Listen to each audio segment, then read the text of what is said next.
Some things are never quite what they seem. When one refers to the underworld, we instantly think of demons, fire, brimstone, eternal suffering, and the overpowering odor of sulfur. I can tell you now, it's nothing like that at all.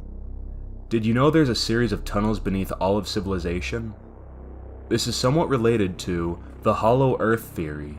Tunnels weave into cryptic patterns and lead to an entirely different world inside of this one.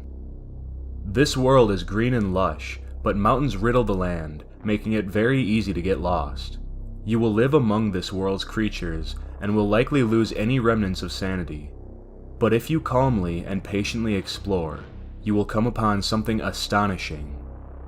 You will find the most beautiful person you've ever seen, nude and shackled to a cliffside. They will look very hungry, and most likely they will be sleeping very deeply or appear to be in an unconscious state. At this point, you will most likely want to release them. The chain is weak and easy to break, so freeing them will not be a problem. But they are so weak, they won't be able to walk on their own, provided they wake from their deep slumber.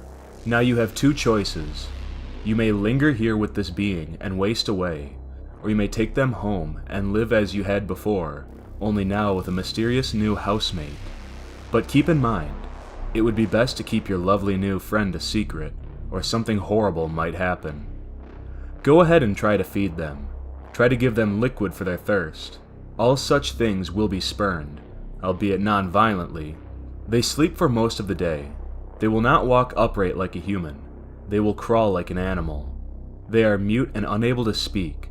Try what you will to hear their voice. They come from a place where there was never a need for a human language. Despite this, they will seem to behave in a more and more human manner every day, although they may just be mimicking you.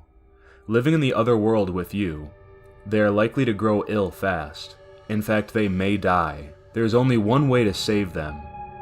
Feed them the only thing they will eat: blood. Any blood will do, whether it's from an animal or a human. Animal blood doesn't satiate them quite as long or as well.